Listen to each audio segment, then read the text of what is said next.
ओ भाई, श्रद्धा कपूर ने तो स्त्री 2 में आग लगा दी, एकदम पैसा वसूल पिक्चर है। हाँ यार, कसम से क्या फाड़ू एक्टिंग की है। वैसे पास में पॉपकॉर्न हो और सामने बढ़िया सी पिक्चर चल रही हो तो देखने में डबल मजा आता है। ओह शिट, पॉपकॉर्न तो खत्म हो गया और अभी तो आधी पिक्चर बाकी, अब क्या करेंगे? जस्ट चिल बेब्स, पॉपकॉर्न ही तो खत्म हुए हैं, बट हमारी काली सौतेली बहन किस दिन काम आएगी? तभी पुराना सा सलवार कमीज पहने सिंपल सी चोटी में कमरे में किंजल आकर पूछती है, मोना, रीटा, तुम दोनों बता दो डिनर में क्या खाओगे? देखो मोना, हमारी प्यारी काली बहन की उम्र कितनी लंबी है, नाम लेते ही हाजिर हो गई। किंजल, जाओ और जाके हमारे लिए पॉपकॉर्न ले आओ।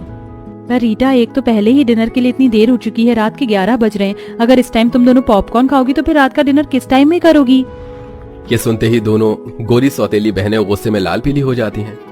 अबे ओ फटे दूध की फफूंदी सी शक्ल वाली बहन जी, तेरा काम सिर्फ हमारा ऑर्डर मानना है, ऑर्डर देना नहीं, समझी? अब जा जल्दी और पॉपकॉर्न ला। और रही बात डिनर करने की, तो वो हम अपने टाइम पर ही करेंगे, रात के 1 बजे। अब दफा हो यहाँ से, काली गुलाब जामुन। नाम आंखें लिए बेचारी काली किंजल किचन में जाके पॉपकॉर्न बनाती है। किंजल की माँ गंभीर लंबी बीमारी से सालों पहले गुजर चुकी थी, इसलिए पिता देव प्रेरणा से दूसरी शादी करके ले आई, जिनसे मोना और रीटा हुई। दोनों दूध के जैसे गोरी चिट्टे रंग वाली थी, इसीलिए घमंडी मिजाज की थी। वहीं किंजल काली और बदसूरत थी, लेकिन उसका दिल हीरे की तरह था। मगर हर दिन ही उसे अपनी सौतेली माँ और बहनों के ताने सुनने पड़ते थे। मोना, रीटा, ये लो तुम्हारे पॉपकॉर्न। अब बता दो डिनर में क्या खाओगी? ऐसे करो, आज हमारे लिए कैप्सिकम की सब्जी, जीरा राइस, शाही पनीर, कढ़ाई पनीर बनाना। ये तो रहा मेरा। मैं डिनर में वेज पुलाव खाऊंगी चिली चटनी के साथ। हमारी ये पिक्चर खत्म होने से पहले हमारा डिनर हमें परोसा हुआ मिल जाना चाहिए, शार्प 1 बजे। ठीक है, मिल जाएगा। किंजल जल्दी से रसोई में आकर डिनर बनाना शुरू करती है, तो वहीं दोनों सौतेली गोरी बहनें मस्ती मार कर पिक्चर देख रही थी। ऐसा करती हूँ, कढ़ाई पनीर और शाही पनीर बनाने के लिए एक ही साथ पनीर फ्राई कर लेती हूँ और बाकी सब्जियों का काटा पीटी भी कर लेती हूँ, इससे थोड़ा टाइम बचेगा।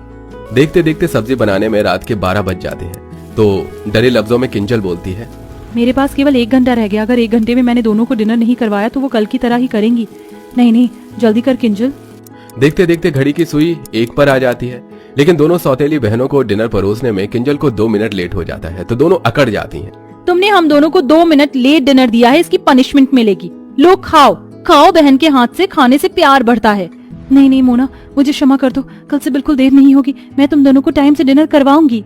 बोलते बोलते किंजल की आंखों से डर के मारे आंसू छलक पड़ते हैं। मैंने कहा खाओ।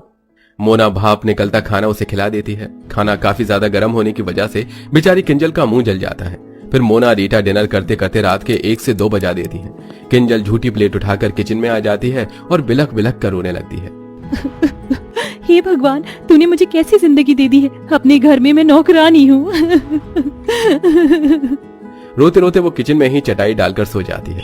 तभी सुबह के 5 बजते माँ प्रेरणा किचन में धमक पड़ती है और लात मारकर जगाती है। अरे ओ काली कलूटन, चलो जल्दी से। लेकिन जब किंजल नहीं जागती तो मोना रीटा भरी बाल्टी का पानी डाल देती है, जिससे वो घबरा कर उठ जाती है। हे भगवान जी, ये मुझ पर पानी किसने डाला? ये शुभ काम हमने किया है। मोना, रीटा, ये क्या बदसलूकी है, किसी सोते हुए इंसान के साथ इस तरह से पेश आना, जबकि तुम दोनों ने देखा था कि रात को मैंने तुम दोनों को 1 बजे डिनर करवाया था। उसके बाद सोते सोते मुझे 2-3 बज गए थे। ये सुनते ही प्रेरणा अपनी गोरी सुंदर बेटियों की साइड लेते हुए बोलती है, अरे ओ कोयला खादान, मैं देख रही हूँ कि तेरी ये कैची जैसी काली जुबान कुछ ज्यादा ही चलने लगी है। उठ और नाश्ता बना, समझ गई?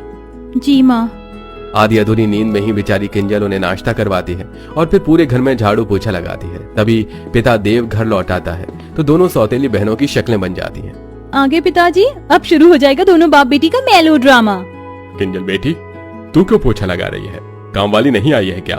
वो पापा। तभी बात काटती हुई प्रेरणा बीच में बोलती है, अरे देव जी, वो आज ना तुलसी की तबीयत ढीली हो गई थी, इसलिए आई नहीं। मैंने तो बोला था किंजल को कि मैं कर लूंगी, ला दे मेरी बच्ची, तू नाश्ता कर। वैसे आप ऐसे अचानक से कैसे आ गए? कोई खबर भी नहीं दी, ना कोई फोन कॉल किया? वो 1-2 दिन की छुट्टियां मिली थी, इसलिए चला आया किंजल को देखने। पापा, आपको तो किंजल दीदी के अलावा हम दोनों दिखते नहीं, थोड़ा प्यार हमें भी दे दीजिए। आफ्टर ऑल हम आपकी बेटी हैं। हाँ, जानता हूँ। देव अक्सर काम के सिलसिले में महीने महीने बाहर रहता था, इसलिए उसे इस बात की कानों कान खबर नहीं थी कि उसकी दोनों सौतेली बेटियों ने किंजल को नौकर बनाकर रखा था। वो हर महीने खाना बनाने वाली और 3 टाइम के बर्तन मांजने वाली के पैसे भिजवाता, जिसे प्रेरणा बेटियों में उड़ा देती थी। लगभग 2 दिन बाद देव वापस लौट गया और फिर से सब वही शुरू हो गया। इसी तरह दिन गुजरने लगे और अब किंजल के कॉलेज के फाइनल वर्ष की परीक्षा शुरू होने वाली थी, इसलिए वो अपनी दोनों सौतेली बहनों के पास आकर बोलती है, मोना, रीटा, आज से तुम दोनों डिनर 9-10 बजे तक कर लेना प्लीज। तो आंखें चढ़ाकर दोनों ने ठाए से कहा, मगर वो क्यों भला? क्योंकि कल से मेरी परीक्षा शुरू हो रही है तो मुझको पढ़ाई भी करना है। क्यों रे जली भरते की शक्ल वाली, तुझे क्या लगता है कि तू पढ़ लिख कर कलेक्टर बन जाएगी? बेलिनी तुझे रोटियां आई हैं। हम अपना रूटीन नहीं बदलेंगे। हम रात के 1 बजे डिनर करती थी और 1 बजे ही करेंगे, समझ गई? दोनों का फैसला सुनकर मायूस मन से किंजल उन्हें 1 बजे रात में डिनर करवाती है और बाकी टाइम घर के कामों में उलझ कर रह जाती थी। एक दिन जब वो रात के डिनर के लिए दोनों से पूछने आती है तो दोनों शॉर्ट सा गाउन पहने मेकअप में लगी पड़ी थी। मोना रीटा, तुम दोनों कहीं जा रही हो क्या? हाँ, आज हम दोनों पार्टी करने जा रही हैं। अच्छा, तो फिर तुम दोनों खाना तो वहीं से खा कर आओगी ना? तो फिर मैं रात का डिनर रहने देती हूँ। अच्छा जी, क्यों री काली भैंसिया, तुझे क्या लगता है हम तुझे आराम फरमाने देंगे? चुपचाप से हमारा डिनर बनाकर तैयार रखना। आज डिनर में हम आलू गोभी, मिक्स वेज, लच्छा पराठा खाएंगी। जानबूझकर दोनों लंबी चौड़ी लिस्ट देती हैं। तभी वो मायूसी से बोलती है, इतना खाना बहुत ज्यादा नहीं हो जाएगा डिनर के हिसाब से? कुछ ज्यादा नहीं होगा, तू बना देना बस।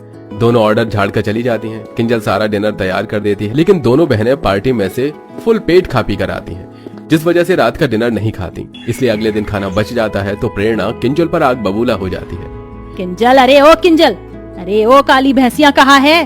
किंजल डरते हुए प्रेरणा के आगे हाजिर होती है। जी माँ, बुलाया आपने? क्यों री, ये सब क्या है? रात को क्या पूरे मोहल्ले को दावत करवानी थी? कितना खाना बनाया था जो सारा बच गया। ये भरे पतीले के पुलाव, पता है ये चावल कितने महंगे आते हैं? और तू मजे से बना बना कर फेंक रही है। माँ, मेरी इसमें कोई गलती नहीं है। मोना और रीटा ने कहा था बनाने को, और दोनों कल बाहर से ही खाकर आई थी तो डिनर नहीं किया। ये सुनकर दोनों सौतेली बहन शातिर तरीके से सारी बात उस बेचारी पर ही थोप देती हैं। ओह, कितनी झूठी और मक्कार है ये। माँ कसम से हमने तो बोला भी नहीं था डिनर बनाने को, अपने मन से बनाया। ये सुनकर प्रेरणा किंजल को बहुत पीटती है। माँ, मत मारो ना माँ। बहुत चर्बी बढ़ गई है तुझको शाही पकवान खाकर। आज से तेरा खाना बंद, अब केवल तुझको सूखी रोटी मिलेगी बस। इस तरह गलती न होने के बाद भी अब किंजल सारा दिन किसी कोल्हू के बैल की तरह काम करती और दोनों सौतेली बहनों को उनके मन मुताबिक रात के 1 बजे डिनर करवाती, जिससे उसका शरीर बहुत ही कमजोर पड़ जाता है। अरे ओ बहन जी, ये कैसी काली दाल बनाई है तूने, अपनी सूरत के जैसी। अब कौन खाएगा इसको? सब्जी भी एकदम बीमारों वाली बनाई है। रुक जा तू। गुस्से में मोना उसके बाल पकड़ लेती है, जिससे वो चक्कर खाकर बेहोश हो जाती है। उसी टाइम आधी रात को पिता देव घर लौट आता है और बेटी की बिगड़ी हालत देखकर आपा खो देता है।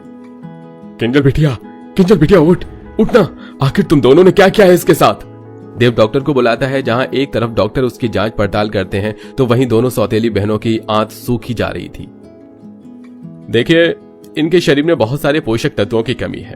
इन्होंने काफी दिन से सही ढंग से खाया पिया नहीं है और इन्हें नींद की भी शिकायत है। इनको भरपूर नींद और अच्छे खान पान की जरूरत है। तभी किंजल को होश आ जाता है। दोनों बहनों को पसीने छूटने लगते हैं। अब तो ये पिताजी के आगे सब बोल देगी, हमारी वाट लगा देगी कि हम इससे रात के 1 बजे डिनर बनवाते हैं। लेकिन किंजल कुछ भी नहीं बोलती, जिससे दोनों घमंडी बहनों का स्वभाव बदल जाता है और वो रोते हुए कहती हैं, आई एम सॉरी किंजल, हम दोनों को माफ कर दो। हमने तुम्हें आधी रात को डिनर बनवाने के लिए मजबूर किया। किंजल दोनों को माफ कर देती है और अंत में दोनों बहनें उसका अच्छे से ख्याल रखती हैं। साथ ही उनकी बुरी लत जो रात के 1 बजे डिनर करने की थी वो भी खत्म हो जाती है। तो देखा दर्शकों आपने, अच्छे स्वभाव से हम किसी का भी दिल जीत सकते हैं। जैसा कि हमारी स्टोरी की काली बहन ने अपने अच्छे स्वभाव से अपनी दोनों खूबसूरत घमंडी बहनों का दिल जीत लिया। तो दोस्तों, आपके हिसाब से रात का डिनर करने का सही टाइम क्या होना चाहिए? कमेंट बॉक्स में जरूर बताइएगा। साथ ही आपको हमारी ये कहानी कैसी लगी हमें ये भी बताइए।